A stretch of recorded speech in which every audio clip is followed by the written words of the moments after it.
sir আপোনালোকে যদি PM Krishna টকা লাভ কৰা নাই বা আপোনালোকৰ এফটিও যদি ৰিজেক্ট হৈছে তেতিয়াহ'লে আপোনালোকে কি কৰিব কাৰণ 18 তাৰিখে যেটো টকা দিলে পিএম কৃষ্ণৰ বহুত মানুহে এই টকা লাভ কৰা নাই কাৰণ বহুতৰ এফটিও ৰিজেক্ট হৈছে আজি মই আপোনালোকক এই ভিডিঅ'ৰ যত এই সকলোখিনি জনাম যাতে আপোনালোকৰ এফটিও কিয় ৰিজেক্ট হৈছে আপোনালোকৰ টকাটো কেনেকৈ লাভ কৰিব পাৰিব কাৰণ আপোনালোকে এটা কথা আপোনালোকে জানে যদি পিএম কৃষ্ণত আপোনালোকৰ লেন্ড সেন্ডিং নহৈ আছে বা ইকেওয়াইসি কমপ্লিট কৰা নাই বা তাৰ পিছত যদি আপোনাৰ ডিবিডি লিংক নাই তেতিয়াহ'লে আপোনালোকে টকা লাভ নকৰে কিন্তু এটা কথা হৈছে কি এই সকলোখিনি ঠিক থাকাৰ পিছতো আপোনালোকে টকা লাভ আপোনালোকে দেখাব বিচাৰিছো যেটো পিএম কৃষ্ণৰ সাইড আছে পিএম কৃষ্ণৰ সাইডত আহি যেতিয়া আপোনালোকে ৰেজিষ্ট্ৰেচন নাম্বাৰ দি চেক কৰিব তেতিয়াহ'লে আপোনালোকে তাতে চাব পাৰিব যে সকলোখিনি ঠিক আছে লেন্ড সেন্ডিং ইএস আছে ইকেওয়াইসি কমপ্লিট আছে তাৰ পিছত ডিবিডি লিংকও কমপ্লিট আছে তাৰ পিছতো আপোনালোকে এফটিও ৰিজেক্ট হৈছে ইয়াত প্ৰথমতে আপোনাক দেখাব বিচাৰিছো যে এফটিও ৰিজেক্ট হৈছে একনলেজমেন্টৰ কাৰণে এতিয়া চাওক এইটো একনলেজমেন্টৰ কাৰণে এফটিও কি ৰিজেক্ট হৈছে এইটো আপোনালোকে জানিব লাগিব চাওক প্ৰথমতে আপোনালোকে আধাৰ কাৰ্ডটো আপোনালোকে চেক কৰি চাব যে আধাৰ কাৰ্ডত কিবা প্ৰবলেম হৈছে নেকি যেতিয়া আপোনালোকে আধাৰ কাৰ্ড দি লগইন কৰি চাব আধাৰ ষ্টেটাসটো চাব ইয়াতে চাওক ইয়াতে এক্টিভ হৈছে ইন্ডিয়ান পোষ্ট পেমেন্ট বেংকত এক্টিভ হৈছে কিন্তু তাত যদি এফটিওটো দেখুৱাইছে এফটিওত চাওক অলৰেডি ৰিজেক্ট এফটিওত একনলেজমেন্ট পেন্ডিং বুলি ইয়াত বহুত কিটা কাৰণ থাকে চাওক এইখিনি কি হয় যদি এটা পৰিয়ালত বহুত মানুহ থাকে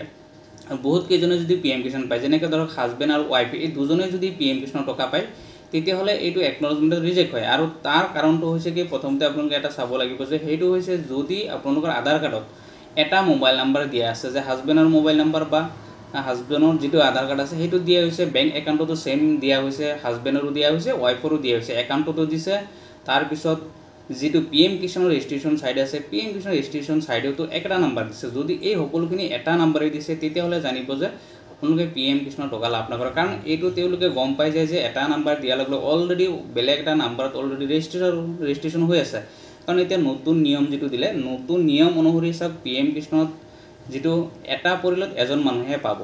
যদি তেওঁলোকৰ পৰিয়াল বেলেগ বেলেগ আছে তেওঁলোকৰ ফ্যামিলি বেলেগ আছে তেতিয়াহ'লে তেওঁলোকে পাব তেওঁলোকৰ নামত যদি মাটি বেলেগ বেলেগ আছে তেতিয়াহ'লে পাব কিন্তু হাজবেণ্ড আৰু ওয়াইফ যেতিয়ালৈকে হাজবেণ্ডে পিএম কৃষ্ণ টকা পাই থাকে তেতিয়ালৈকে ওয়াইফে পিএম কৃষ্ণ টকাটো লাভ নকৰে এইটো কাৰণে বহুতৰ এই প্ৰবলেমটো হৈছে কাৰণ পিএম কৃষ্ণত হাজবেণ্ডও কৰিছে তাৰ পিছত ওয়াইফও কৰিছে কিন্তু ইয়াৰ ভিতৰত যদি বেলেগ বেলেগ মোবাইল নাম্বাৰ বিলাক বেলেগ থাকে একাউণ্ট নাম্বাৰ বেলেগ থাকে সকলোখিনি বেলেগ বেলেগ থাকে তেতিয়াহ'লে গম নাপায় যে আসলতে কি হৈ আছে হেতু কাৰণে তেওঁলোকে টকা লাভ কৰে কিন্তু যদি মোবাইল নাম্বাৰ বিলাক যদি এটা নাম্বাৰে তেওঁলোকৰ একাউণ্টটো দিয়ে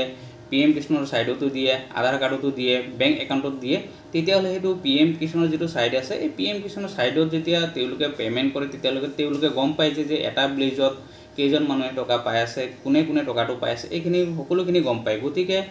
এই ক্ষেত্ৰত যেটো একনলেজমেন্ট ৰিজেক্ট হৈছে পেন্ডিং হৈছে হেতু এই ক্ষেত্ৰত হয় তে পৰৱৰ্তী সময়ত যদি তেওঁলোকে এই নাম্বাৰবিলাক চেঞ্জ কৰিব পাৰে তেতিয়াহ'লে হয়তো নেক্সট টাইম লাভ কৰিব পাৰে কিন্তু তাৰ পিছত আৰু কেইটামান প্ৰবলেম হৈছে সব এফটিও কোন ৰিজেক্ট এফটিও ইএস হৈছে তথাপি তেওঁলোকে বেংক একাউণ্টত টকা লাভ কৰা নাই কিয় লাভ কৰা নাই এইটো হৈছে কি প্ৰথমতে আপোনালোকে চাব লাগিব যে আপোনালোকৰ আধাৰ কাৰ্ডটো কি হৈ আছে প্ৰথম কথা হৈছে যদি আপোনালোকে ষ্টেটাস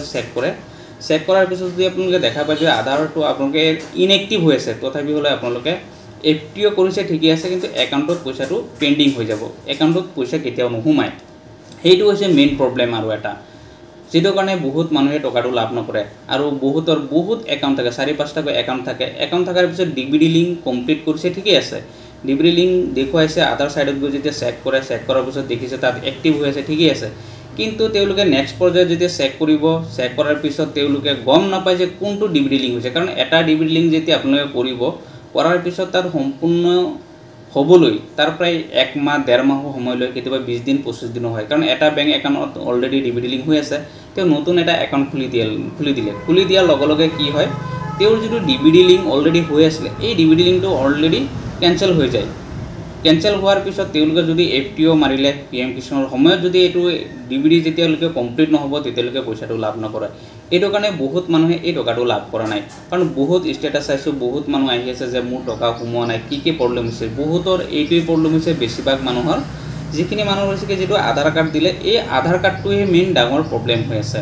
কাৰণ আধাৰ কাৰ্ডত তেওঁলোকে ডিবিডি লিংক কমপ্লিট দেখুৱাইছে হয় ঠিকই আছে কিন্তু তেও ডিসিডিউল হৈ গৈছে তেও আধাৰ কাৰ্ড যেটো ইনএক্টিভ হৈ গৈছে অটোমেটিক্যালি তেও এটা বেংক একাউণ্টৰ পৰা অন্য বেংক একাউণ্টত যেতিয়া ট্ৰান্সফাৰ কৰিলে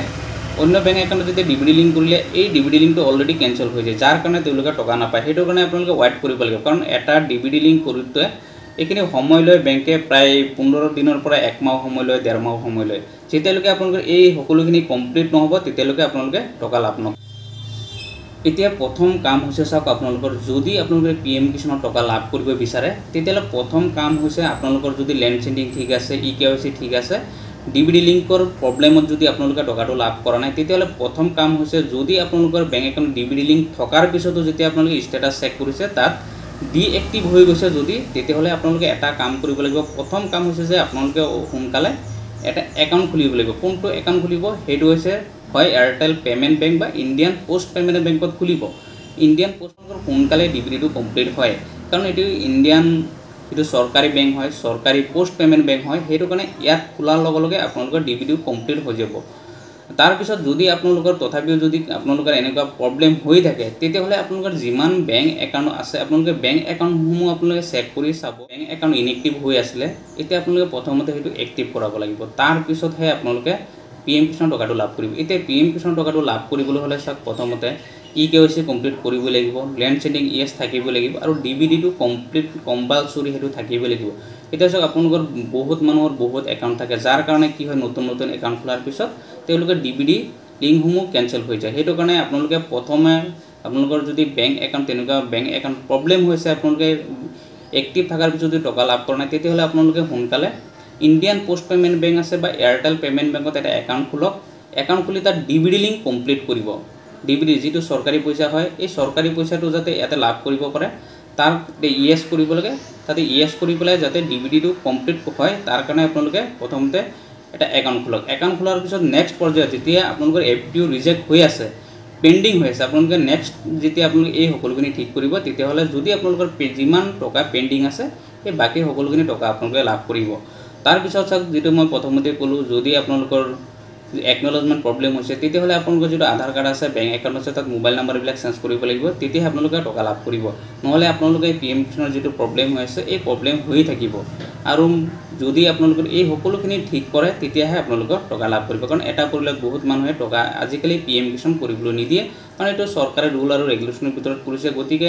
এতিয়া আপোনালোকে এই সকলোখিনি বেংক একাউণ্টৰ পৰা আদি কৰি ডিবিডি লিংক হওক লেণ্ড চেণ্ডিং হওক EKYC হওক এই সম্পূৰ্ণখিনি আপোনালোকে কমপ্লিট কৰিলেহে এতিয়া আপোনালোকে টকা পাব নহ'লে টকা লাভ নকৰে কাৰণ এতিয়া আজি মই এই ভিডিঅ'টো বনোৱাৰ প্ৰধান উদ্দেশ্য হৈছে এইটো যদি আপোনালোকৰ FPO ৰিজেক্ট হৈছে তেতিয়াহ'লে আপোনালোকে টকা কেনেকৈ লাভ কৰিব এইটো টকা লাভ কৰিবলৈ প্ৰথমতে আপোনালোকে আধাৰ কাৰ্ডটো চেক কৰক আধাৰ কাৰ্ড যদি ঠিক আছে তেতিয়াহ'লে তাত ডিবিডি লিংক কমপ্লিট কৰক যদি ডিবিডি ইনএক্টিভ হৈ আছে তেতিয়াহ'লে আপুনি নতুনকৈ বেংক একাউণ্ট খোলক খোলাৰ পিছতে আপোনালোকৰ এই সকলোখিনি ঠিক হ'ব তেতিয়াহে আপোনালোকে টকা লাভ কৰিব ধন্যবাদ